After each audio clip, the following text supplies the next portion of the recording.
नारायण नारायण नारायण नारायण नारायण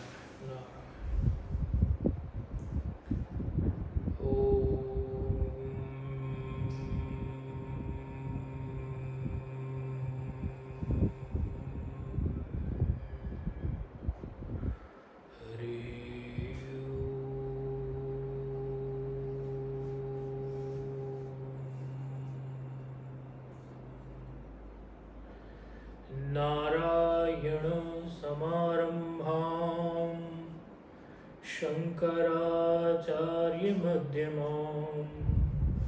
अस्मदाचार्यपर्यन्तां वन्दे गुरुपरम्परां श्रुतिस्मृतिपुराणानाम् आलयं करुणालयं नमामि भगवत्पादं शङ्करं लोकशङ्करं शङ्करं शङ्कराचार्यं केशवं बादरायणं सूत्रभाष्यकृतो वन्दो भगवन्तौ पुनः पुनः गुरुर्ब्रह्मा गुरुर्विष्णु गुरुर्देवो महेश्वर गुरुर्साक्षात् परब्रह्म तस्मै श्री गुरवे नमः।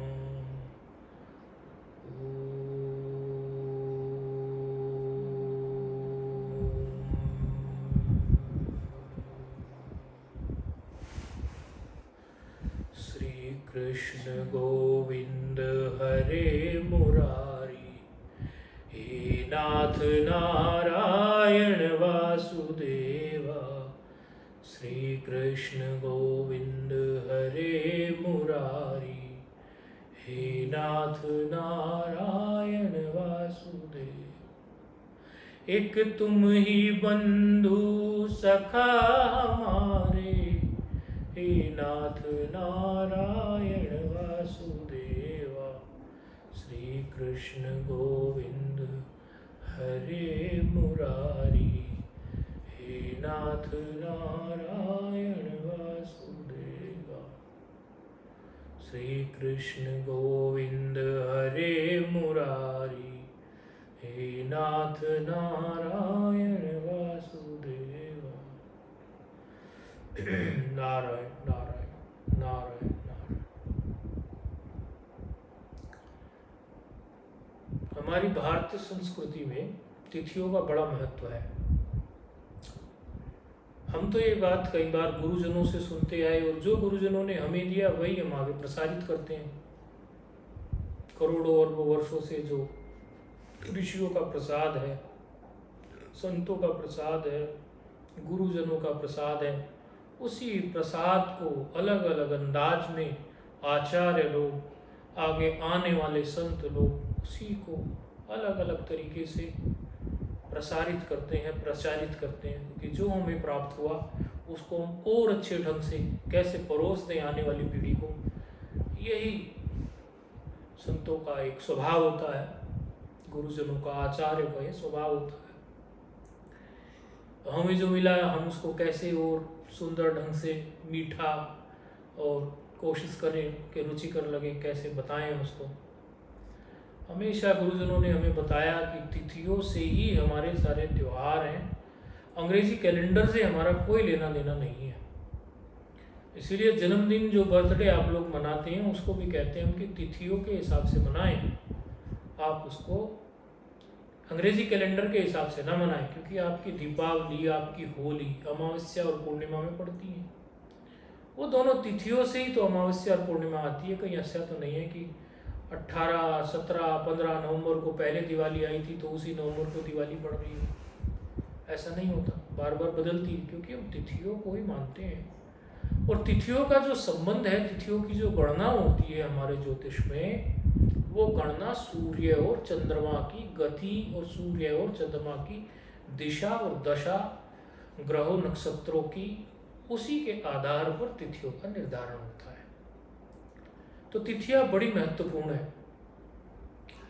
और जिस तिथि के महत्व को बताया जाए, इसका मतलब आप ये समझ लीजिए कि वो तिथि जो है आज से नहीं, हजारों करोड़ों वर्षों से, बल्कि युगों युगों से वो तिथि जो है विशेष रही है। इसीलिए ही उसका वर्णन शास्त्र में किसी न किसी रूप में आता है। अब अक्षय तृतीया आ रही है, अक्षय तृतीया शुरू हो चुकी है और कल 30 अप्रैल को, बाद में पता नहीं ये वीडियो कब कौन से वर्ष तक चलेगा, तो हम 2025 की बात कर रहे हैं, क्योंकि हो सकता है कोई ये 2026 में ना देख ले, 27 में ना देख ले, तो अभी हम 2025 की बात कर रहे हैं।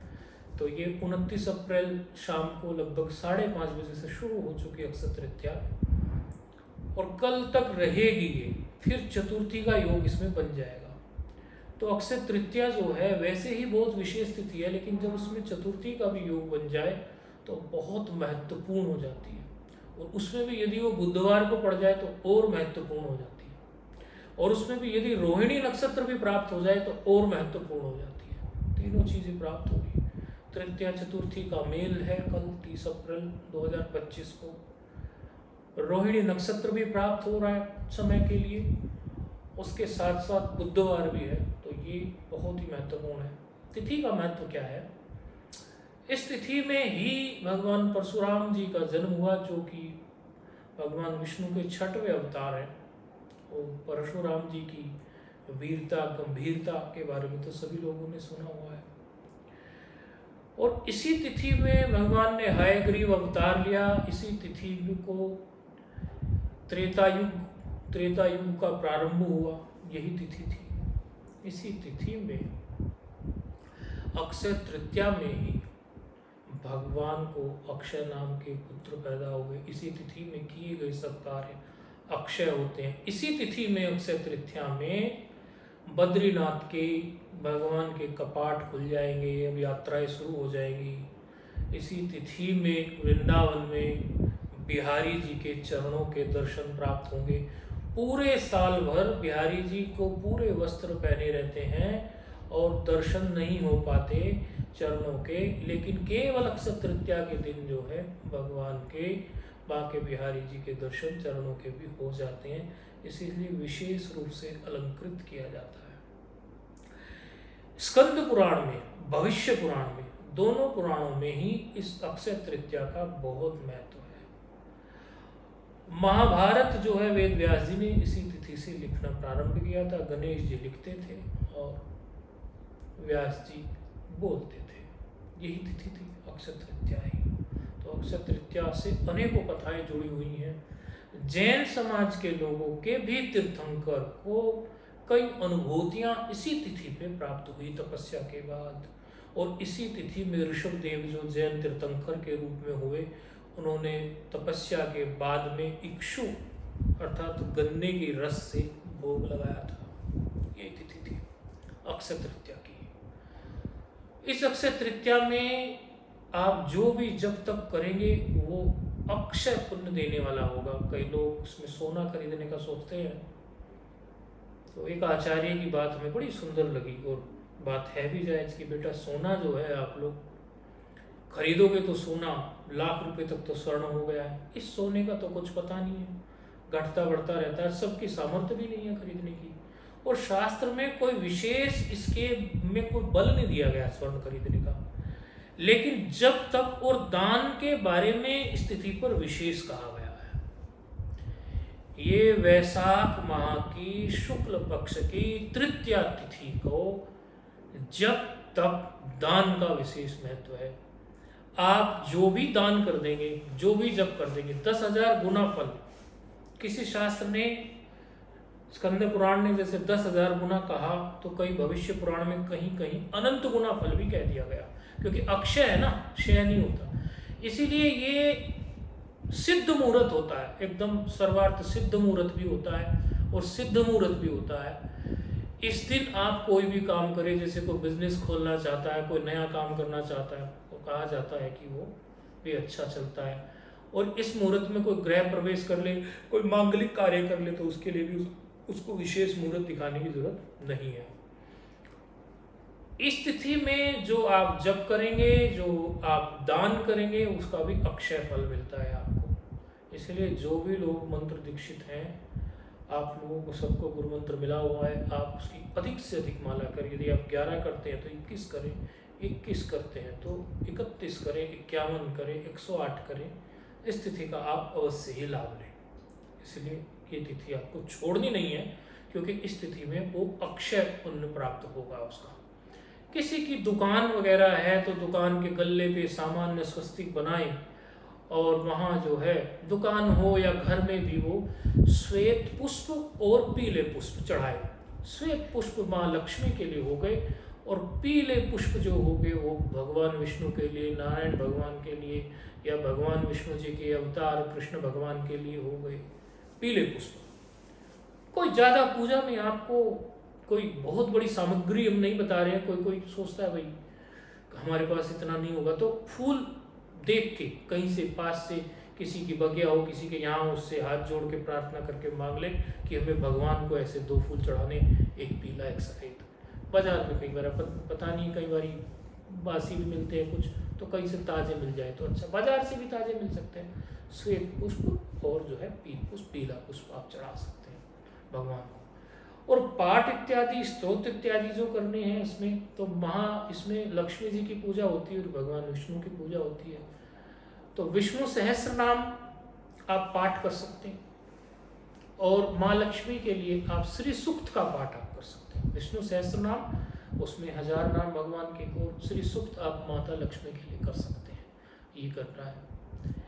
यदि कोई इतना भी ना कर पाए तो उसमें विष्णवे विष्णवे विष्णवे नमः, विष्णवे नमः, विष्णवे नमः, महालक्ष्मी नमः, ऐसे करके वो कर सकता है, विष्णवे नमः।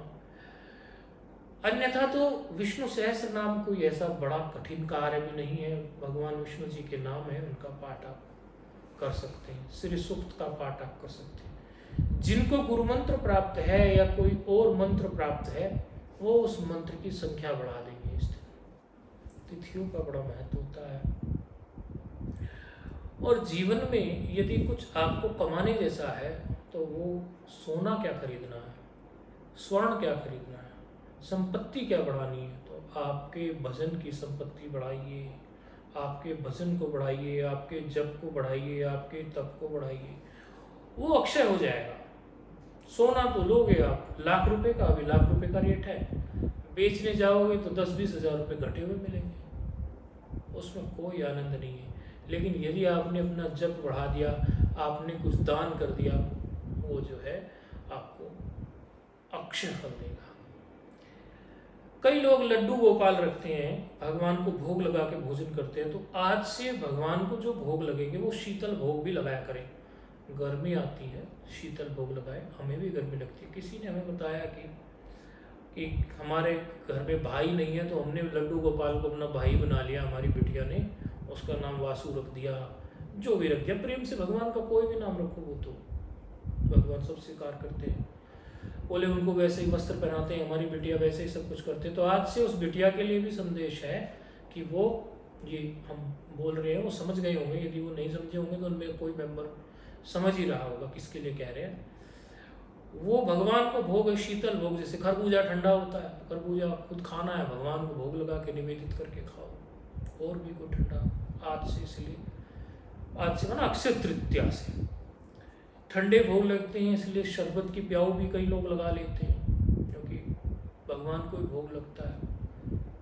तिथियों का लाभ अवश्य ले लेना चाहिए, क्योंकि वो विशेष दिन आता है, और एक दिन कोई ऐसा बड़ा भी नहीं होता कि उस दिन कोई हमें भाई रोज के रोज, तो आप लोगों को हम ऐसा कह नहीं रहे हैं कि आप इतना दान करें, इतना तप करें, क्योंकि सबके पास उतना समय होता भी नहीं है। देखो हम तो कर सकते हैं, हमारे पास समय ज़्यादा है, लेकिन गृहस्थ में तो कई लोगों के जीवन में कई सारे काम होते हैं। लेकिन ये जो विशेष तिथि आती है, इसको आप ना छोड़ें। इसीलिए हमें भी, हमारा पहले हमने सोचा क्या कहें, कहीं हमारे लोग कई लोग जानते ही हैं, संस्कारित ही हैं। फिर हमने सोचा कि पुराने लोग को यदि याद ना रहा हो तो उनकी स्मृति में पड़ जाएगा, और कई बार नए नए लोग जुड़ते जाते हैं, उनको पता नहीं होता, तो उनको भी पता चल जाए कि हमारी संस्कृति में तिथियों का महत्व है, और तिथियों के महत्व को देखते हुए 30 अप्रैल को अक्षय तृतीया अति महत्वपूर्ण है। इसमें जो आप दान कर दोगे, जो आप त्याग कर दोगे अपने हाथ से, त्याग हो गया ना, दान का आपने कुछ सोचा कि मैं ये निकाल दूं, और ये आप अपने घर में आप लोग जो भी सुनते हो, जहाँ तक भी मेरी आवाज़ जाती हो, आपके घर में आप अपने बच्चों को भी ये संस्कार दीजिए, बेटा आप अपने घर में हरि गुरु गुल्लक बनाओ। गुल्लक का नाम कर दो हरि गुरु के लिए जो गुल्लक हो, हरि गुरु गुल्लक कैसे तो ऐसे, गुरु गोविंद के लिए गुल्लक, गुरु के लिए गोविंद के लिए। गुरु का जो कार्य होता है, गोविंद के कार्य कोई गुरु कराते हैं, ये गोविंद का ही तो कार्य कर रहे हैं, हम आपको जो बता रहे हैं ये गोविंद का ही कार्य है। भगवान की सृष्टि में भगवान ने हमें इसी काम पे लगाया है। तो ऐसी एक गुल्लक बनाओ बेटे, इसमें 10 रुपये डालो, 5 रुपये डालो, अपनी सेविंग करना सीखो। आप भी अपने में कुछ बचा उस गुल्लक में डाल दिया कुछ, और जब भी आपको लगे कहीं किसी सद्मार्ग में सत्कार्य में लगाने के लिए उस गुल्लक को अर्पित कर दो। तो ये अभ्यास बनाओ। अब ऐसा नहीं आपको, आजकल तो वैसे तो लोग ये पेटीएम से सब चीज़ें करते हैं, लेकिन ज़रूरी नहीं है सब लोग वो करते हों, या कहीं ज़रूरी नहीं है तो वो छोटा छोटा अमाउंट भी होता हो, 10 रुपये 20 रुपये, जितना जिसका भाव होता है उसको इकट्ठे करते जाओ, और हरि गुरु के लिए वो आप उनके निमित्त वो चीज़ लगाएं। आपके घर में आप जब ऐसा करना शुरू करेंगे तो आपके बच्चों को ये संस्कार जाएगा। अब की बार हम कहीं गए हुए थे, हमने उस बच्चे से बार बार पूछा उनसे कि बेटा आप मुझे कितने पैसे दोगे बताओ दक्षिणा के। बोले मैं आपको इतने दूंगा। मैंने कहा ये कम है। ऐसे हम जानबूझ के पूछते रहे एक गुल्लक में कितना इकट्ठा करता है, उसके अंदर ये भाव बने कि गुल्लक में वो और इकट्ठा करे और इकट्ठा करे और हरि गुरु की सेवा में लगाए। तो बच्चों के अंदर हम ये संस्कार डालते जाएं, और तिथियों का महत्व जो हम समझ रहे हैं वो हम अपनी आगे आने वाली जनरेशन को, अपने पड़ोसी को, वो सुने ना सुने आप उसको बताओ, वो सुने ना सुने उसके कान में डाल दो संस्कार कि जी कल को अक्षय तृतीया है, आज अक्षय तृतीया है, आज के दिन ऐसे ऐसे भगवान परशुराम जी 6वें अवतार के रूप में अवतरित हुए थे। आज ही के दिन जो है अक्षय तृतीया के दिन ही भगवान ने त्रेतायुग की शुरुआत हुई थी। स्कंद पुराण, भविष्य पुराण में भी आज के दिन का विशेष वर्णन है। आज बुधवार भी पड़ रहा है, रोहिणी नक्षत्र भी पड़ रहा है, और तृतीया चतुर्थी का मेल भी पड़ रहा है, अति पुण्यशाली है।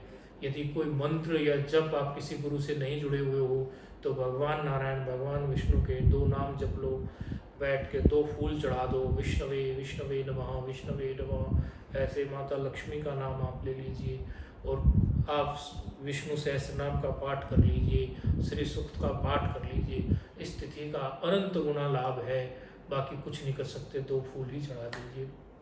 इस प्रकार से आप स्वयं भी इस तिथि का लाभ लें और बाकी अन्य लोगों को भी बताएं। इसलिए अक्षय तृतीया की आप लोगों को बहुत बहुत बधाई हो।